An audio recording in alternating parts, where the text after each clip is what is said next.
আজ 29শে জানুয়ারি। আজকের উল্লেখযোগ্য বিষয়, স্বামী প্রণবানন্দ মহারাজের জন্ম,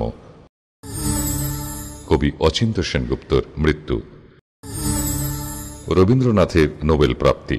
বিশ্ববরেণ্য বিশ্বকবি রবীন্দ্রনাথ ঠাকুর জন্মগ্রহণ করেন 7ই মে 1861 খ্রিস্টাব্দে, মৃত্যু 7ই আগস্ট 1941 খ্রিস্টাব্দে।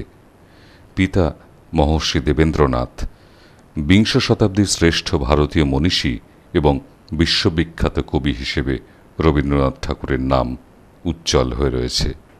Oriental seminary, normal school, Bengal academy, Saint Xavier school প্রভৃতি প্রতিষ্ঠানে বিদ্যাশিক্ষার জন্য তাকে পাঠানো হলেও তিনি স্কুলের পাঠ শেষ করতে পারেননি। স্কুলে প্রথাগত শিক্ষা তার না থাকলেও বাড়িতে গৃহশিক্ষকের কাছে জ্ঞানার্জনের কোনো ত্রুটি ঘটেনি। ঠাকুরবাড়ির পরিবেশে তিনি বিদ্যাশিক্ষার সঙ্গে সঙ্গে সঙ্গীত ও অঙ্কন বিষয়েও পারদর্শী হয়ে ওঠেন।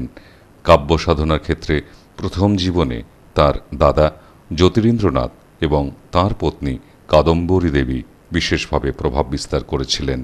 পুত্র রথীন্দ্রনাথের শিক্ষা সমস্যা থেকেই কবি বোলপুর ব্রহ্মচর্য আশ্রমে সৃষ্টি করেন। সেই প্রতিষ্ঠানই আজ বিশ্বভারতী বিশ্ববিদ্যালয়ে রূপান্তরিত হয়েছে। 1905 খ্রিস্টাব্দে বঙ্গভঙ্গের প্রস্তাব থেকে দেশের মধ্যে যে রাজনৈতিক ঝড় উঠেছিল তাতে তিনিও শেষ পর্যন্ত জড়িয়েছিলেন। এই উপলক্ষে তিনি বাংলার মাটি বাংলার জল গানটি লিখেছিলেন। 1919 খ্রিস্টাব্দে 13ই এপ্রিল জালিয়ানওয়ালাবাগের হত্যাকাণ্ডের প্রতিবাদে তিনি তাঁর সরকার প্রদত্ত নাইট উপাধি ত্যাগ করেছিলেন।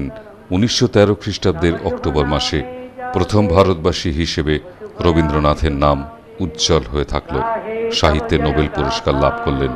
जनगण मंगलदायक जय हे भारत भाग्य विधाता, जय हे जय हे जय हे।